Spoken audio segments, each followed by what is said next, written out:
Hi, what's happening, y'all? It's your boy Rico from RicoScores and a couple of more hires for the Washington Commanders. Now, these are neither perceived home run hitters from day one, but they're also not what are we doings. They're both kind of non-applicables right now, and we're going to dive into why. But the Washington Commanders have hired tight ends coach David Raih and assistant defensive lines coach Sharrif. Floyd. I'm very excited about both of these hires. I'm going to explain why. We're also retaining wide receivers coach Bobby Engram. Are these more great hires from Quinn? We're going to dive into why these potentially could be great hires. And so the Commanders coaching staff right now is almost finished. We only got a few left. So we got to review the coaching positions that have been filled, and we got to talk about which coaching titles are still out there and open right now, and have a couple of more coaching updates even outside of that as well. But before we dive into all of that, make sure you stiff arm that like button, stiff arm the subscription button, and stiff arm the bell next to that subscription button so you get notification each and every time I release an informative and opinionated video just like this one. I'm sorry that I'm coming out with this video so late. I know some of these hires, like at least one of them, like the first one we're going to talk about, David Raih, was announced like 8:30 a.m. this morning. So I'm sorry that I'm this late. I'm recording this at 11:02 p.m. Eastern time. But I'm here now. We about to dive into this. I'm working on mock drafts. I can't wait for us to go ahead and fill all of our coaching openings so we can start to dive into free agency, the draft, mock drafts, mock off seasons too. We're gonna do like if we sign these guys at these positions in free agency, then we can go attack this in the draft and prioritize these positions because we already filled those positions in free agency. So we're gonna do mock drafts for the entire off season, so stay tuned for that. Film sessions for a lot of the players in the draft class, everything. But that's us getting beyond ourselves right now. I just want to give y'all the heads up for what's on the way. Let's go ahead and get to this video. Let's get it.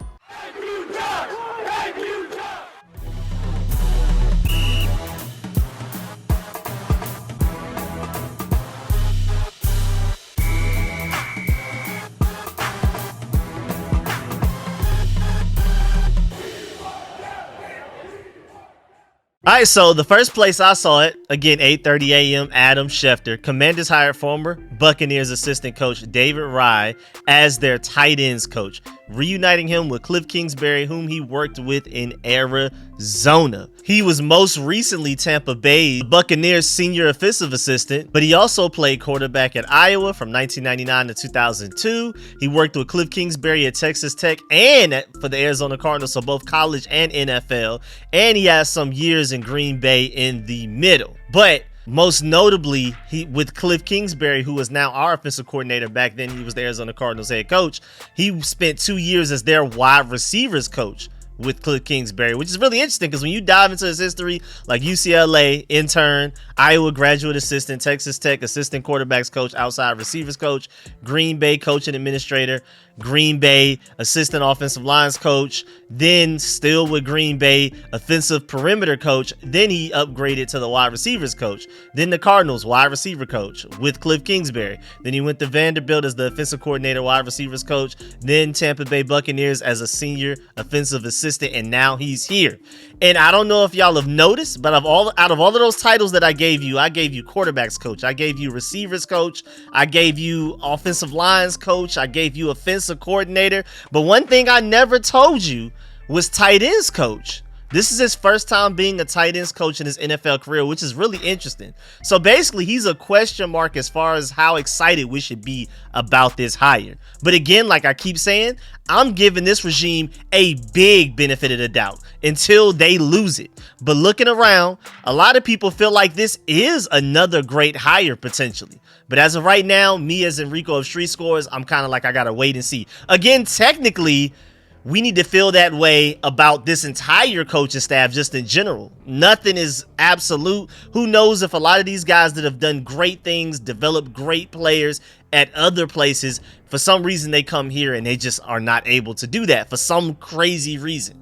Even though I'm very confident and very optimistic about this coaching staff, you just never know. So we really just never know in general, but then especially a guy like this who has no prior history of being a tight ends coach is really interesting. But for us to go out and get him as a tight ends coach, they must have seen something. It must be his work ethic. It must be his game plan to coach up the tight ends. It must be the way that he sold them in a potential interview or whatever it was. Cliff Kingsbury, seeing his work ethic and how hard he worked and all that type of stuff, and how he developed wide receivers back then for him with the Arizona Cardinals and even going back to Texas Tech, maybe that was like, well, we already have a wide receivers coach that we're going to keep in Bobby Engram, which we'll talk about later. And is that more of a compliment to Bobby Engram, or is that more of a compliment to David Raih? Because do they like David Raih so much as a assistant to whatever coordinator job? Now he's tight ends coach officially, but did they like him so much that they were like, man, we just got to have him on staff? I don't care what he does. We love Bobby Engram so much as a receivers coach, we'll leave him there, but we also love David Raih so much that we just want him on staff. We don't care what role he takes. And I mean, I guess tight end is not too far away from wide receiver, but still you would prefer if we could bring somebody in that can make well-rounded tight ends. But this is a guy that does have offensive line experience, so he can teach them that side of the tight end position as far as blocking. And then with him being a receivers coach, that seems to be his most natural coaching position. He can also help our tight ends become better receivers. And again, some people out there feel like this is a great hire. Like, you have Greg Allman, I think that's how you pronounce his name. He's been covering the NFC South for Fox Sports for forever. I mean, he's covered the Buccaneers, the Falcons, the Panthers, the Saints. He's been covering the Buccaneers since 2013. And he even said that this was a great hire by the Washington Commanders and that we're putting a very nice staff together. And this is one of the pieces that makes it a very nice staff. But the thing I care about the most is not about his past at all. I only care about how you can develop our tight ends right now. We haven't had tight end development here in forever. Between who we may end up signing in free agency or drafting, we need you to develop those guys. But also, how about the guys that are already here? Because I think Logan Thomas is destined to basically be a cap casualty. We could save over $7 million by cutting him, and he's only getting older, and the injuries and things like that, the new regime may not value him as much as the previous regime did. But with a tight end that has a pretty good floor that can block, you have John Bates, and then when it comes to the two ceiling guys, the talented tight ends and Cole Turner and Armani Rogers with the ceiling with room for development that just have natural talent that needs to be coached up and all of that type of stuff, you have that as well. And if David Raih can unlock Armani Rogers, he's an A+ hire off rip, because Armani Rogers' ceiling is crazy. Like I said, with him coming out of the draft, well, technically going undrafted to us, I compared him literally to Darren Waller. If you're looking at the measurables and athleticism, explosion, speed, quickness, change of directions, and all that type of stuff, he's literally Darren Waller. We just need to coach him up. And if David Raih can get that out of him, he's an A+ hire off rip just for that. Again, the past, little murky, never been a tight ends coach before, even though he's been an offensive lines coach and a receivers coach quite a bit. You can combine that and make a good tight ends coach potentially, but all I care about is looking forward. Can you develop the guys that we may potentially bring in this offseason for agency or draft, but the guys that are already here, that could be big time, because I think Cole Turner was drastically underutilized under Eric Bieniemy and even under Scott Turner, but with Eric Bieniemy it got even worse. And then Armani Rogers, we got to see though, because he's coming off of a severe injury. Maybe he's not that same freak athlete that he was before he got hurt. I hope that he is. I think in one of the exit interviews and some information that came out after that final game this season where we lost to the Cowboys, it was something to the extent of like, Armani Rogers seems to be healthy and back to what he was. So I'm excited to hear that. I hope that David Raih can come in and get some greatness out of him. And I think it's really interesting too, because with him being more of a wide receivers coach than anything else, even though again he does have some offensive lines coach in his history, with him being more of a wide receivers coach, I have a feeling that he has a more natural plan to develop the Cole Turner and the Armani Rogers type of guys, the receiving tight end type of guys, more than like the blocking inline tight end like a John Bates. But if I had to choose between the two, if I preferred a guy that was better at teaching tight ends how to block or teaching tight ends how to become better receivers, honestly, especially with the guys that we already have, I prefer the guy that's better at receivers. But you never know. Again, with this previous offensive line work, maybe he can also come in and help develop those guys as in both. And that's maybe with Cliff Kingsbury, Dan Quinn, and Adam Peters seeing this guy that you've coached offensive lines, you've coached wide receivers, just put those together and please develop these tight ends, because we haven't seen a tight end develop for the Burgundy and Gold in a long time. Hopefully David Raih is the guy that can get that out of him. And this is yet another guy that's taken somewhat of a demotion, going from senior offensive assistant to now being the tight ends coach. At least I believe senior offensive assistant is a slight promotion over just specifically being like a tight ends coach. But at the same time, I mean, when you're a senior offensive assistant, you don't have any particular coaching or positional group that you focus on. I'm really intrigued to see what he's going to do coaching tight ends for the first time in his NFL career. I'm very optimistic about him, again, more so than just who he is, but on more so on the side that, like, I'm just very optimistic about what this staff and this front office is building as a whole.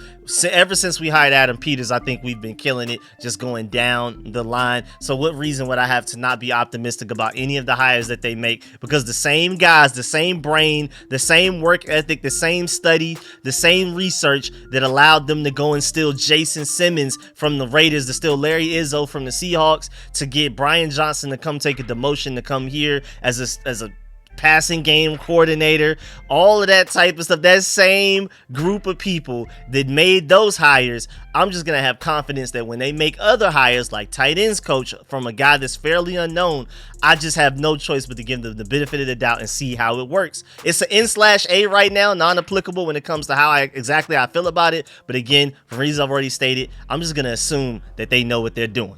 And then also, the Commanders went on and hired Cowboys assistant Sharrif Floyd as their assistant defensive lines coach. And this is coming from Ian Rappaport. As the former standout Vikings defensive tackle continues to work his way up, and remember, Floyd was also with Dan Quinn in Dallas. He's now following Dan Quinn from Dallas to the Washington Commanders, just like Joe Witt Jr.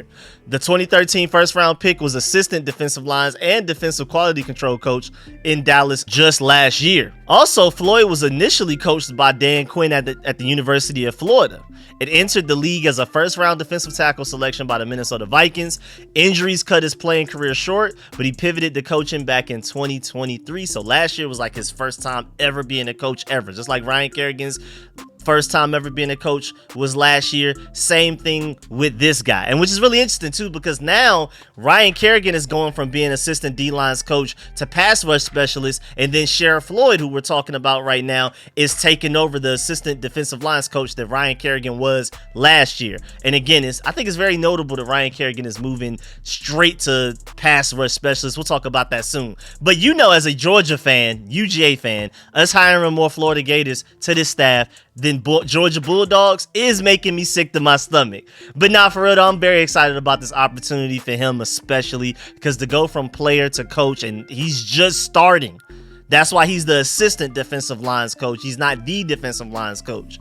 And also, it also shows that Dan Quinn is showing that he does not play about connections with people. Connections and relationships go a long way with Dan Quinn, and I'm not mad at it. He's seen these guys' work ethic. He must have loved what he saw, basically, from the time that he spent with these guys, whether it be with the Falcons or Green Bay Packers, Florida Gators, Seattle Seahawks. There's a lot of connections here from past experiences and coaching jobs and titles that Dan Quinn has had around the NFL, where he's pulling people from all over the place. But at the same time, this is not the Washington Cowboys. Don't get that confused. This is not like how Rivera had the Washington Panthers here. These are not the Commanders. These are definitely the Washington Commanders, plain and simple. Ryan Kerrigan, it was not part of the Dallas Cowboys staff. John Pagano wasn't. Jason Simmons wasn't. Ken Norton Jr., Cliff Kingsbury, Tavita Pritchard, Brian Johnson, Bobby Johnson, Bobby Engram, Larry Izzo. None of those guys were Cowboys coaches.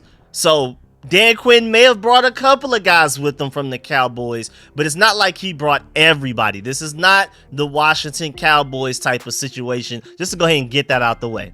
But to be completely honest, I don't know, again, if this is a great hire or not. I don't know if it's a great hire or a bad hire. That's technically true, again, like I said earlier, with every hire we've made this offseason. We haven't even played one game yet. But this one specifically is probably the biggest non-applicable grade that I could have for a hire yet. No real prior experience to fall back onto. Again, his first year coaching and his career of coaching was last year, just last year. So we have no prior experience to kind of fall back on to develop any sort of an opinion on this guy, to be completely honest with you. But I'm just excited to see him work. And again, like I mentioned earlier, I think it's really interesting that Ryan Kerrigan is focusing purely on pass rush specialists. He's like the outside linebackers coach, which again, when you put those two together, that sounds like we may potentially be moving to more of like a 3-4 defense where we'll have more Khalil Macks, more Von Millers, more pass rush specialists, outside linebackers type of guys, rather than like the Chase Youngs, the Montez Sweats and things like that. We'll see. But we will have a defensive lines coach soon, I'm assuming. We already have an assistant defensive lines coach, again, and the guy that we're talking about right now in Sharrif Floyd. And then you have Ryan Kerrigan as just purely a pass rush specialist. And then again, we're going to hire a defensive line coach soon. That will be 3 people focused on improving and developing the defensive line players that we have on this team. And with all of that attention to detail in the defensive line coaching staff alone, I'm expecting big things from them. I'm not going to lie, and I'm very excited. Also, I'm pretty sure if we're already hiring an assistant defensive lines coach and we already have a pass rush specialist, those are 2 jobs that are going to work around the actual defensive lines coach. I'm assuming they already know who their defensive lines coach will probably be. It's kind of weird to hire an assistant defensive lines coach without the defensive lines coach input at all in it. So maybe the guy's already hired and we just haven't announced it yet. Maybe it's Jeff Ganina, maybe he's sticking around, or again, like my boy Serge the Shooter said on Twitter, that he's caught rumor from behind the scenes from a trustworthy source though, that it could be a Redskins legend from back in the day, a defensive lineman. So we'll see how that goes. Now moving on, the Commanders have reportedly decided to keep Bobby Engram as their wide receivers coach, and like Tavita Pritchard, who's our quarterbacks coach, Stan is our quarterbacks coach, Engram was well liked by the players and did draw interest from other teams. So this is another guy that other teams were offering him a shot and he decided to stay. Also, shouts out to Ben Standig for this. I'm used to Resh Emanuel coming out with these behind the scenes crazy connections and fun facts, but shouts out to Ben Standig for this one. Fun fact, Bobby Ingram's son, Dean, played high school football locally at Gonzaga with Caleb Williams. There was Caleb to Wisconsin buzz in 2022 when the quarterback hit the transfer portal. Speculation centered on Dean and Bobby, who was Wisconsin's offensive coordinator that season. Really interesting. So there's a connection there, and not only just any connection, but actually a fairly strong one. I doubt it has any effect on who and whether we take Caleb Williams or not, but just something I want to always throw out there. And again, this is another guy that stuck around even though they had options elsewhere, and maybe even potential expanded roles or a very slight promotion in any way that he probably could have gotten if he went elsewhere. So again, this is the theme all off season. I love it that people are willing to stay where they are or even take a demotion to be a part of this coaching staff rather than going elsewhere to get a promotion. I'm telling y'all, man, we're building an elite coaching staff. Again, some of these hires we don't exactly know yet, non-applicable, but I'm very excited. And Bobby Engram, I feel like this is very noteworthy. Bobby Engram enters his 2nd decade coaching after a 14-year career as an NFL wideout. This one might seem odd on the surface since the receivers were collectively less productive than desired. The question has been whether that was play calling, Hal's choices, or performance. Keeping Engram suggests that the new staff isn't putting any onus on the assistant, and that's a great point. Shouts out to Ben Standig of The Athletic for bringing that up, because you do got a question like, okay, with Tavita Pritchard, it seemed like Sam Howell developed some but then hit a wall midseason. And it seems like with Bobby Engram as our wide receivers coach last year, our receivers were less productive than normal. But clearly this coaching staff feels like it was more of an Eric Bieniemy problem or Sam Howell problem, whoever, and are not putting it on Bobby Engram or Tavita Pritchard as far as the quarterbacks coach keeping him. And also, John Keim has already let it be known that the Commanders will not be keeping Jennifer King in any role. So, shouts out to Jennifer King. I wish we could have kept her. I wish we could have kept her. But Randy Jordan, who was our running backs coach, and she was the assistant, Randy Jordan is headed to the Tennessee Titans, and I think he's linking up with Chris Harris, which is a pretty cool reunion there. And I would just assume that Jennifer King is probably going to go with him over there. So, she's not staying, but either way, she won't be here with the Commanders. Now, let's go ahead and do a full update on the roles that we already have hired. Head coach Dan Quinn, offensive coordinator Cliff Kingsbury, defensive coordinator Joe Witt Jr., special teams coordinator Larry Izzo. Those are the top coordinators, head coach and the top 3 coordinators each side of the ball. Then offensive lines coach Bobby Johnson, probably the most questionable hire so far. Quarterbacks coach Tavita Pritchard, wide receivers coach Bobby Engram. Both of those guys are staying from the previous staff. Ryan Kerrigan also staying from the previous staff, but he's going from assistant defensive lines coach to pass rush specialist, who's taking over assistant defensive line title. Now that Ryan Kerrigan's moving on to a different role, Sharrif Floyd, who we just talked about. And then you also have tight ends coach David Raih, who we just talked about. You have linebackers coach Ken Norton Jr. That's a huge one right there. That's one of our best hires of the offseason, I would argue. Defensive passing game coordinator Jason Simmons from the Raiders. He made a lateral move to go from the Raiders to us. I think that says a lot. That's a home run hire there as well. John Pagano coming over as just a senior defensive assistant. He's been a defensive coordinator at other stops. So for him to just be in the room is always great. I'm very excited about the hire as well. And then Brian Johnson, even though some people say it's to be determined, some people are saying that it will be like a passing game coordinator on the offensive side of the ball, just like how Jason Simmons is the defensive passing game coordinator. Brian Johnson, people are assuming that he will be the offensive passing game coordinator. I haven't seen anything official said by the Commanders, but I've seen a lot of people report that's what he will be. But then you have guys like Scott Abraham and a few others that saying it's still to be determined. But I just wanted to go ahead and run down where our coaching staff still sits right now. So we still have a few holes.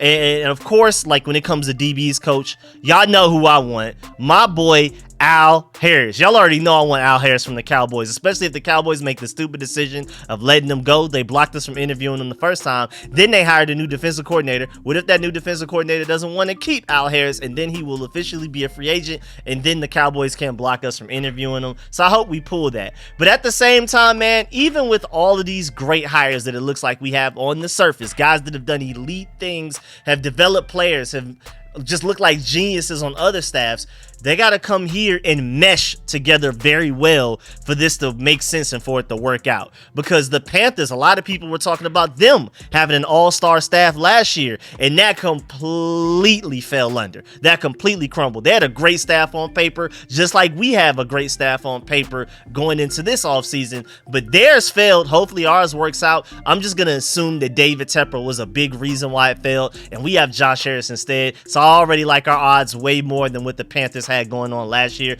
But I do want to point out the fact that the Panthers had a great coaching staff last offseason on paper, and we're having the same thing right now, but they got to mesh. There has to be chemistry. There has to be clear defined roles and responsibilities. People can't clash. Everybody needs to be able to allow their voices to be heard and their opinions heard and all of that type of stuff. But Adam Peters is pretty much running the show with Eugene Shin to his side, Josh Harris the owner, Dan Quinn is the head coach, and everything else falls under that. And I'm hoping that we have a perfectly good understanding of that across the board. Now, shouts out to my boy Ken Johannesson over there. He's always plugging y'all. If you don't follow him on Twitter, you're super missing out. Follow him on Burgundy Burner, at Burgundy Burner, because he's the one doing all of the updates about the players that the Commanders are interested in as far as this upcoming draft, like who they've met with at the Senior Bowl, all of that type of stuff. So follow him for that. That's like A1 follow on Twitter. But he brings up a great point.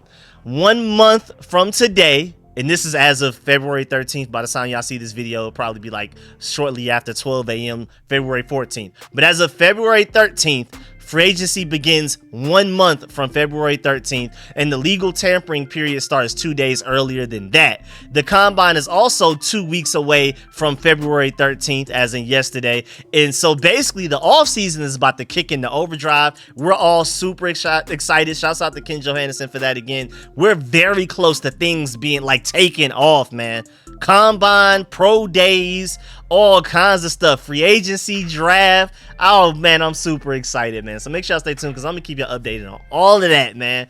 Everything when it comes to that type of stuff. Y'all know that's my favorite part of the entire season. But yeah, man, that's the end of this video. Please get in the comment section. Let me know how you feel about everything discussed in this video. Please stiff arm that like button, stiff arm the subscription button, stiff arm the bell next to that subscription button so you get notification each and every time I release an informative and opinionated video just like this one. Make sure you stay tuned for all of the content. I'm super excited. I have so many ideas for y'all, but random breaking news comes out. It delays my videos. I've also been super busy like the past week and a half. So just make sure y'all stay tuned for all of the content content. I promise y'all, I'm coming with a lot of my ideas. I have so many screens of windows and tab. Y'all just don't understand. I wish I could show y'all so many ideas, but I'm just trying to figure out how to strategize and what to come out with and when and all of that type of stuff. So stay tuned, and I'm probably about to get back to the point where I'm doing like 2-3 videos a day, especially since I will be a little less busy now going forward as of like tomorrow. So stay tuned. Mock drafts, film sessions for draft prospects, for channel members only, all kinds of stuff. Stay tuned. I'm gonna catch y'all later.